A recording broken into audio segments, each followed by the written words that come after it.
and welcome to this edition of the museum. Today, we profile the case of Ramon Rogers, one of San Diego's most notorious serial killers, and how he was eventually caught, tried, and convicted through the eyes of the docudrama Journey to Justice.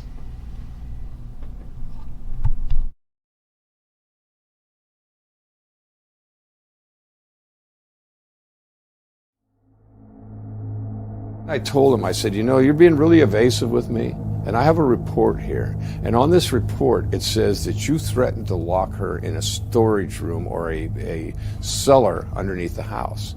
I said, that's a storage room over there, and I want to go in there and take a look. I think that you might be holding her in there. It was the late 80s when I first entered the world of law enforcement. First as a jail and patrol deputy, then later as a homicide detective. Violent crime was on the rise, street gangs were out of control, and our jail system was overcrowded. The tension in the air was so thick, you could almost cut it with a knife. Over the last 30 years, I've been able to witness some incredibly great police work. Sometimes it was up close and personal. Journey to Justice is a true crime show dedicated to those stories of detectives who were finally able to find justice for their victims. I'm Pete Carrillo, and this is Journey to Justice.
In 1996, I was assigned to homicide, and I had taken over the missing persons section.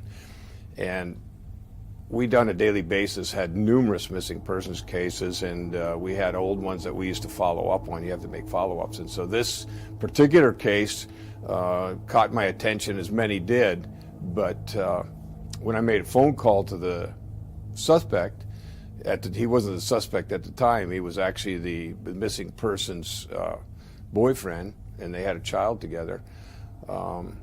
Everything started being suspicious from the time I called him.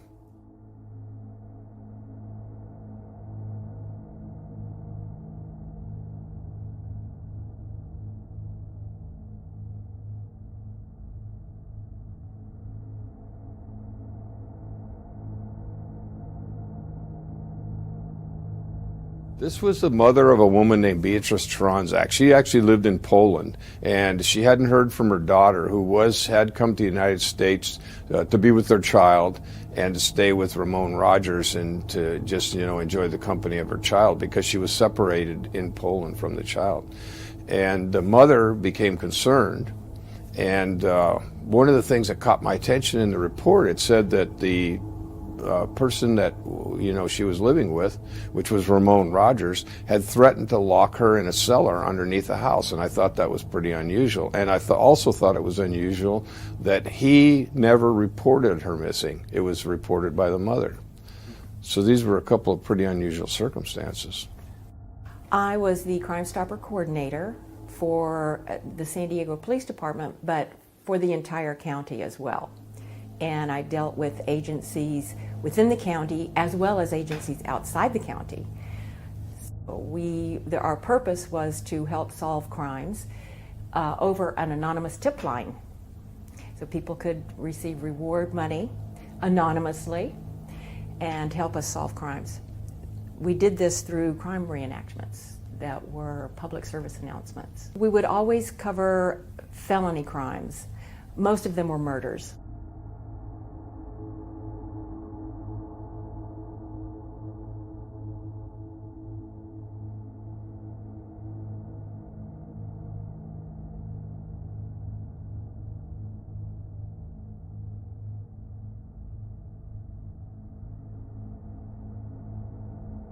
When I took over the job as the Crime Stopper coordinator, it came with an actor's file, and his name was in the actor's file.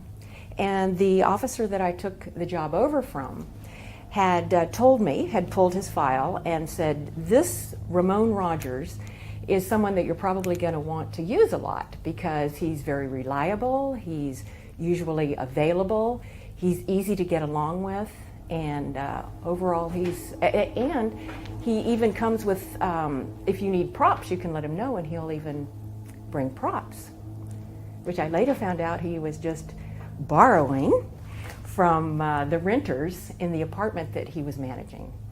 You know, about 99% of the people that are reported missing return within the first 2 or 3 days. But this person had obviously not returned, and so I figured I was going to make a phone contact with him and see if there was do some kind of a follow-up to see if he had heard anything from her. So do you recall how that went? Yeah, well, it didn't go very well. I called him and they said, you know, are you Ramon Rogers? He said, yeah. He says, I want to talk to you about your girlfriend who's missing. He says, yeah, well, I'm busy right now. I'm dropping her son off at school, and I really don't have time to talk to you. And I said, well, I need to talk to you. And he ended up hanging up on me. And I said, well, so this is kind of a little unusual. That combined with the things that I'd read in this report, I said, I'm going to go out and talk to Ramon Rogers. He has got my competitive spirit up, and I think that I need to get a little more information about this case. It was unusual he didn't report it. It was unusual about locking someone in the cellar, and then to be so evasive and not want to talk to me or have no concern about the mother of his child. It you know, kind of got to me.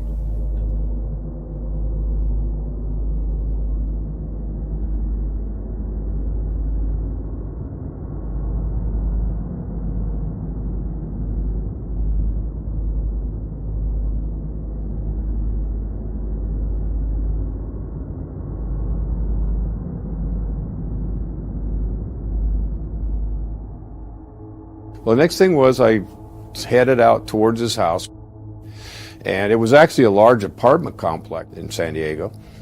When I got there, I went to the location where he lived, and it said that he was the manager. It was the manager's unit. So I knocked on the door, and I didn't get any response. So I knocked on the neighbor's door directly across, and I said, have you seen Ramon Rogers lately? And she says, yeah, she's there. I says, what about a woman that had been living with him? She says, well, she was there, but I haven't seen her for the last few days. And I said, are there any storage units or cellars underneath this apartment complex? She said, yeah, there's a couple of them, but he keeps the key to them, and he doesn't want anybody else to go into them. Ramon was someone who had a lot of charisma. He was wanting to please. He loved doing the reenactments. And when he was arrested, I heard from the sheriff's department that he had made scrapbooks of our crime reenactments, that he had cut out newspaper clippings of himself as an actor. And he did act for me in several of my reenactments, to the point where one of the viewers called our tip line and said, have you ever noticed that all of your suspects are the same person committing the same crimes? And I think he didn't realize that it wasn't security footage, but it was actually reenactments that we were doing. So on the way to one of our reenactments with Ramon, Ramon was driving a Jeep, which I later found out that he was stealing. But anyway, that's another story. One of the actresses was in my car, and she and I were headed to the location. And she said to me, Ramon asked me to go out with him, because they had worked in one of my crime reenactments previously and got to know each other a little bit. And Ramon was so cute and so charismatic and handsome. I was excited for her, and I said, you're going to go, aren't you? And she said, no, I'm not. And I said, well, why not? And she said, well, I make it a point of not going out with people I don't know very well, which probably saved her life. Anyway. And something vividly that stands out in your mind. Yes, it really does, because I had always heard that serial killers were charismatic, and he was living proof of that.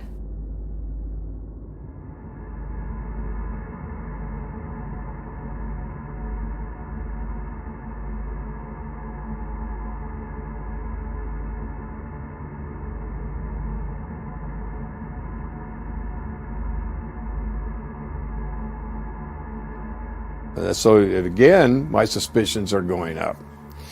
So I said, where are these storage rooms? And the lady pointed to the alleyway to the rear of the apartment complex.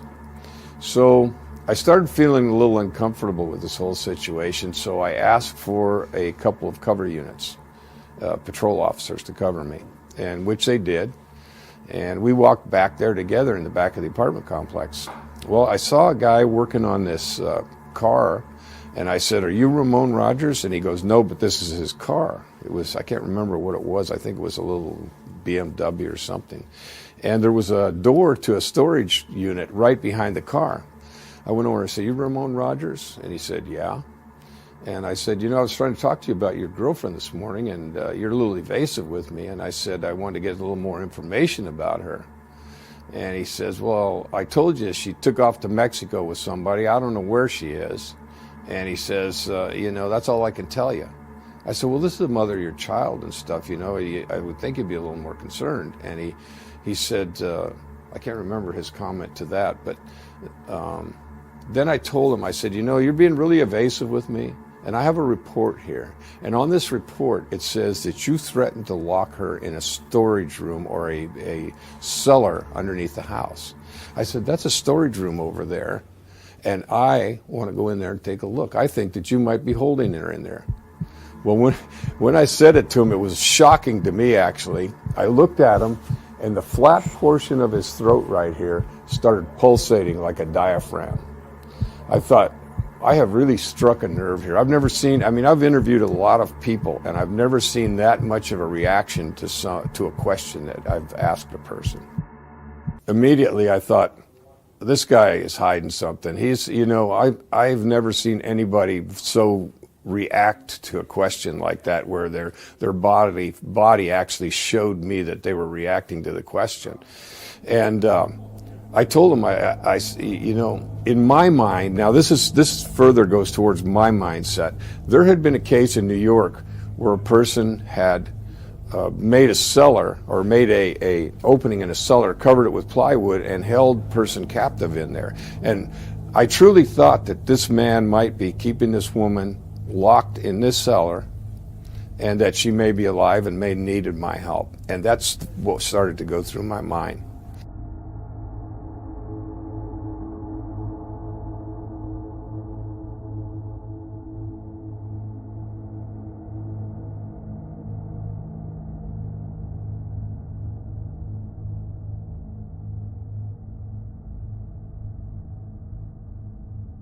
There were 3 young men walking down the street in Hillcrest, and 2 or 3 men attacked them because they thought they were gay. And I don't know if they were or not, it doesn't really matter, but I guess they were. That's why they have the hate crime law.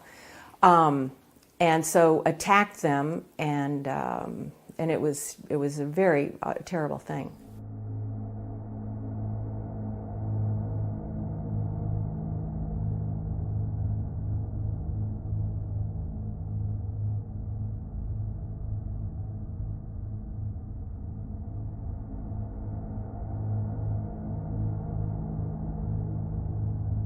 At that point, I really felt it was exigent circumstances.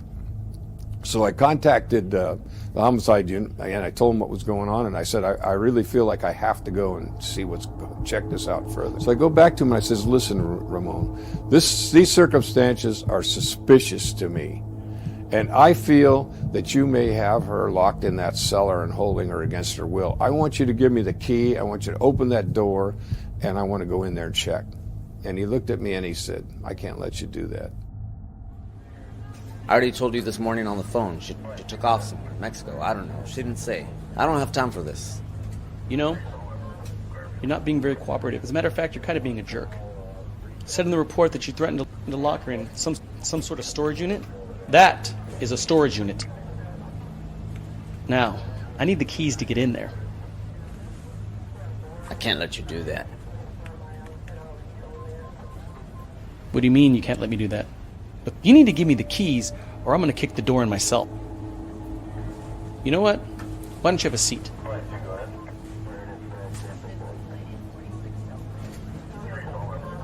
I said, if you don't give me the key, I'm going to kick the door in and I'm going to go in there anyway. Because now I am convinced that you possibly have her in there.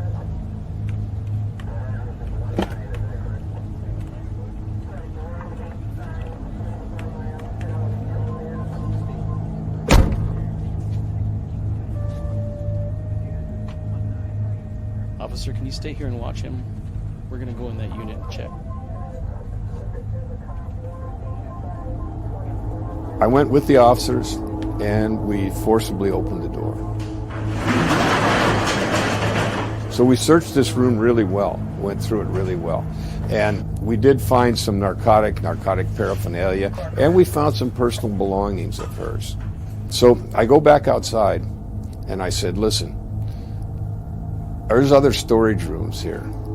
And I went through the same process with them. And I said, I want to ask you something. I said, you know, you were a reserve deputy sheriff and all this stuff. I said, this is really suspicious to me. How do you feel? He says, well, it's suspicious to me, too. Well, if someone had asked me if Ramon Rogers was a murderer before I had heard this story from the missing persons detective, I would have had a very difficult time believing it. And I can certainly see how young women can be lured into a relationship with a killer, because there was no indication whatsoever by his personality that he was anything but genuine and warm and friendly and charismatic and helpful. It's not like a person with a strange personality that you wonder about because of their oddness or weirdness. No, not at all. Yes, he was a great actor. And I says, well, you know, I want the key because I'm going to go in the other storage room and take a look. He says, I can't give it to you. I said, okay. So I walked down there, and one officer stayed with him in the car, and we forcibly opened that door.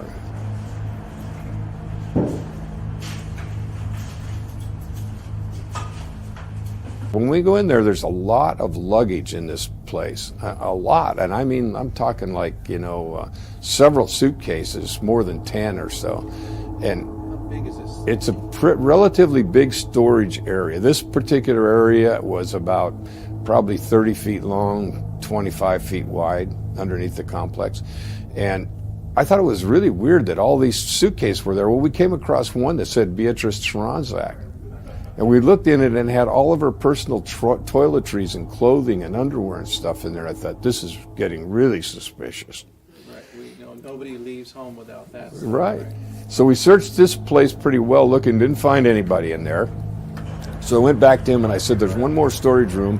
I want the key to that one. And we went through the same thing. No, I'm not going to give it to you. He sat in the patrol car. So we go with the officers down there, and we forcibly opened that door. Well, as the door flew open, it knocked over a metal trash can that was sitting on a piece of cardboard. In the trash can were a lot of rubber gloves and things that spilled out, and on the floor was a dried puddle of liquid. And in the dirt, it was hard to tell whether or not it was blood, but it appeared to be like dried blood on the ground.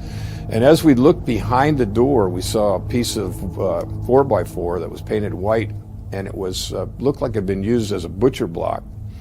There was a handsaw and a hammer and a knife, and there was what appeared to be blood and tissue all over them. And as we looked around on the walls in this place, there appeared to be blood spatter on the walls. And so we could see the entire room. I saw no body in there at that time. So I says, listen, this appears now, I no longer think that she's being held against her will. This appears to be a crime scene to me. Well, from what we had seen with the tools that had blood and tissue on them appearing, the dried blood on the floor and the cardboard and the rubber gloves that looked like they had blood on them, blood spatter on the walls, at this point, to me, as a detective, it looked like a crime scene. And so we backed out of there. I told the officers, come on, we're not going in here. We're not going to search this room any further. I said, we're going to get a search warrant. So at that point, I got a telephonic search warrant. Telephonic search warrant is when it's kind of an emergency situation. You contact the district attorney who puts you in touch with a judge, and you have a conference and you write up a search warrant, and then the judge authorizes you over the telephone to conduct a search of the premises with a warrant. Okay, so you got a search warrant? So I got a search warrant. So the homicide team also had come down at that time, and we went in together. As we walked back into the room, one of the detectives looked at me. There was a yellow bucket sitting on some boxes. He looked at me and he goes, "We've got fingers and teeth." I said, "What are you talking about?" He goes, "In this bucket." So I went over and looked in the bucket. And in the bucket were fingers from the center knuckle on down, and a lower jawbone, or appeared to be a lower jawbone to me, with the teeth still affixed, and some teeth loosely in the bottom of the bucket. Human, obviously. Human, appeared to be human to me, the fingers especially. And the fingers were pink and still looked somewhat normal. The homicide team at that point, they took over for all the evidence collection, the preservation of the body parts that we had, and they took over the crime scene. What was interesting the next day at the autopsy, I mean, the only thing there for the autopsy was the fingers and the jawbone and the teeth. I had seen those fingers as pink and still somewhat normal looking. They had started to decompose and turn color by the next day. So that's how fresh that body was in that place. And those would have been the most identifiable portions of the body. Because?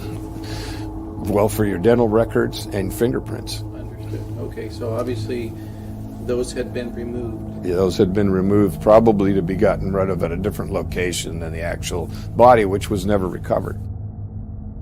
And I always had a really big fear in my mind. I was wondering if he had ever said to me, it was just him and I there, and he said, "Well, let's go take a look in that storage room," and maybe I would have been in that storage room as well. I always had that thought in the back of my mind. So it was actually smart for you to ask for additional officers. Yeah, I was really happy I did, and after that I made it a point to usually call cover units when we went out on something like that.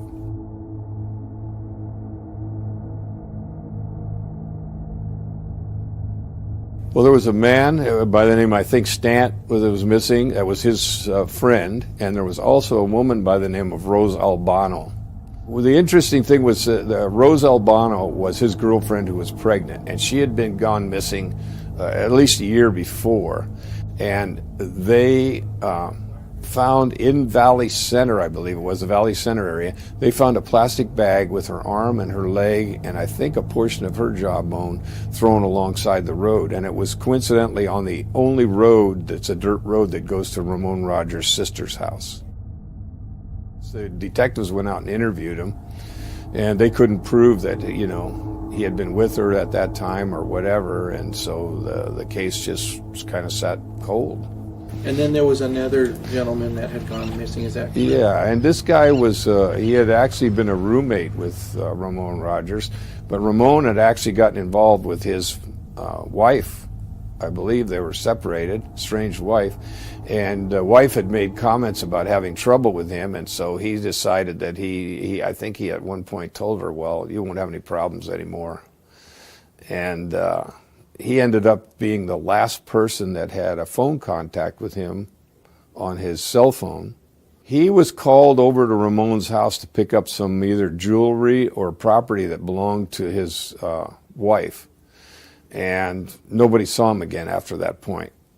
He was, and then Ramon Rogers ended up with some personal items of his and some phone numbers that he would have only been able to get out of a written book or something that this man had with him.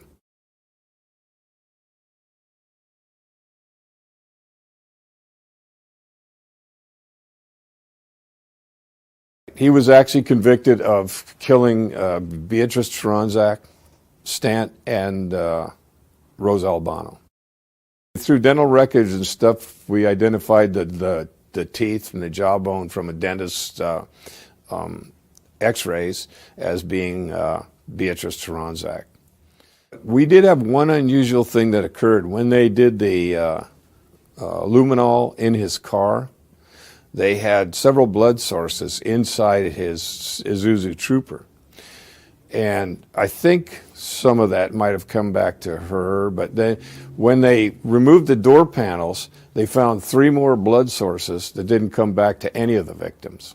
When Ramon was a teenager, he lived in Idaho, and he lived there with his mother, and apparently that he was being cared for at a home or a farm, and his mother would drop him off there, and some kind of a confrontation occurred, and the mother ended up disappearing. Her car and purse were found at the location.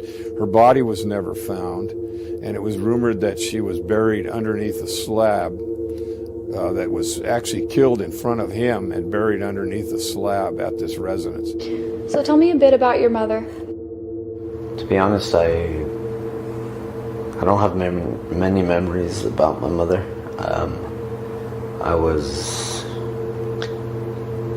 brought up in foster care, so she raised me from following the age of 5 and 6. I was no longer in her care, so yeah, there's not many memories that I remember seeing her.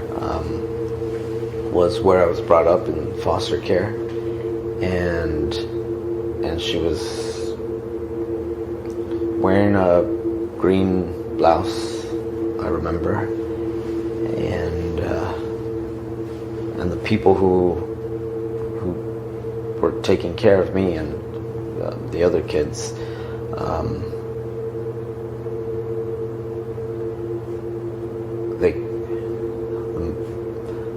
they killed her. They killed her and they fed her to the pigs that they were raising. That is gruesome. It was a daycare where my mom would leave me to be cared for by these people, a farm in Idaho.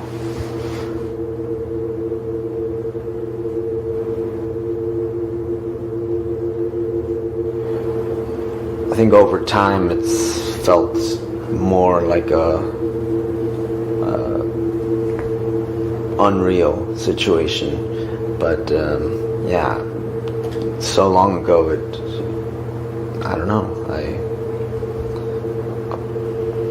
a part of me knows that it's real, but just the amount of time that's passed from then and now, it just kind of seems less plausible.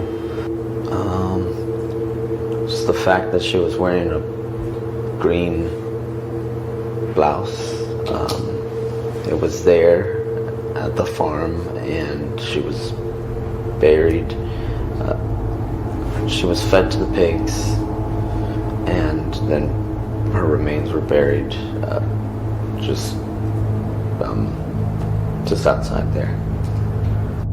Well, the police went to that residence, they dug it up, and they found some bone fragments, which turned out to be, I think, animal bone fragments, and they found some green cloth that apparently she was wearing, some kind of a green shirt at the time she disappeared. And I believe this information had been provided by Ramon Rogers to a psychologist somewhere along the line.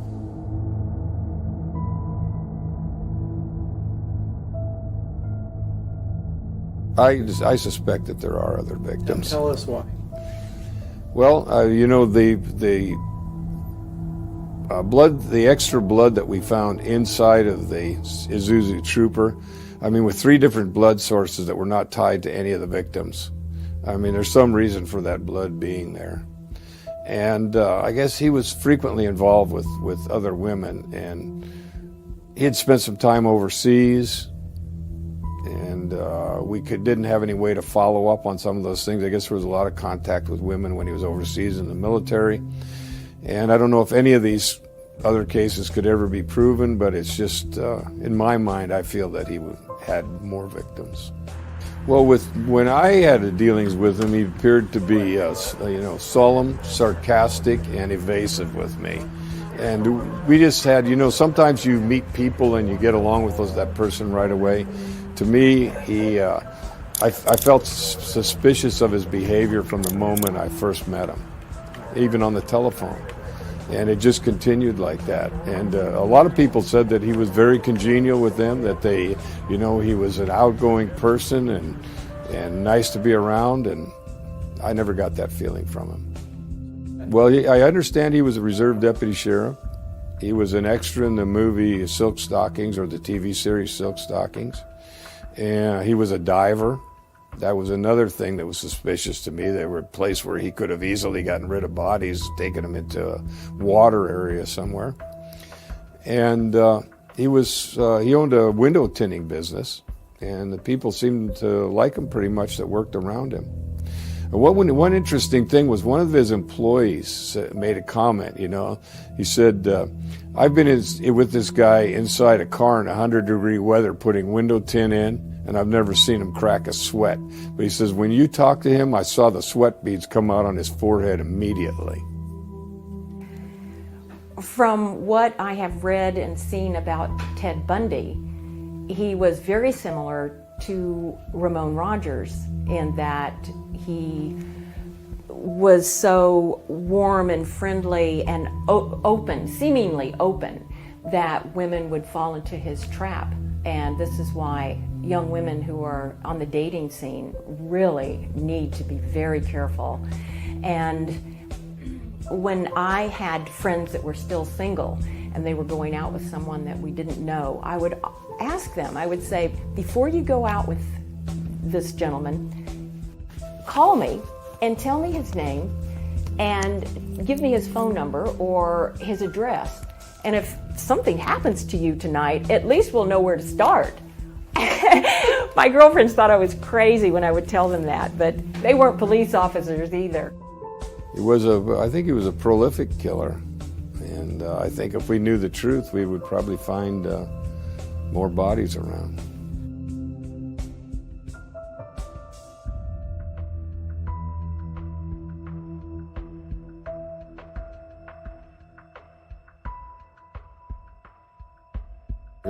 After Ramon Rogers was convicted of the murders and sentenced to death, he was on death row, and I guess the Night Stalker Ramirez was in a cell close to him. And in this letter that was intercepted, he apparently said that he had struck up a friendship, and he really looked up to Ramirez and thought he was a great guy.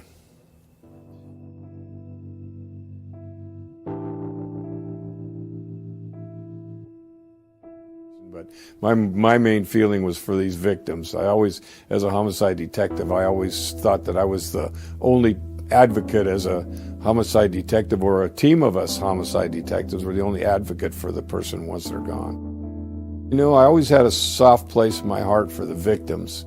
And that's always what I've thought, is how victims, the horror that they go through the last 30 seconds of their life. And you can never forget a case like this. In most of the cases I've ever worked, you don't forget them, because it created such an amount of sorrow for the victims and the families. And it just kind of sticks with you. But I just feel good that I could be a vehicle to get this guy taken into custody and convicted. Rick, I want to thank you for sitting down and talking to us today. I mean, it's just an amazing story, and you truly are a hero. Didn't look at it that way, but you are. Thank you. So thank you so much for what you did.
We really hope you found this video interesting. If you did, please give us a thumbs up down below and don't forget to subscribe to our channel.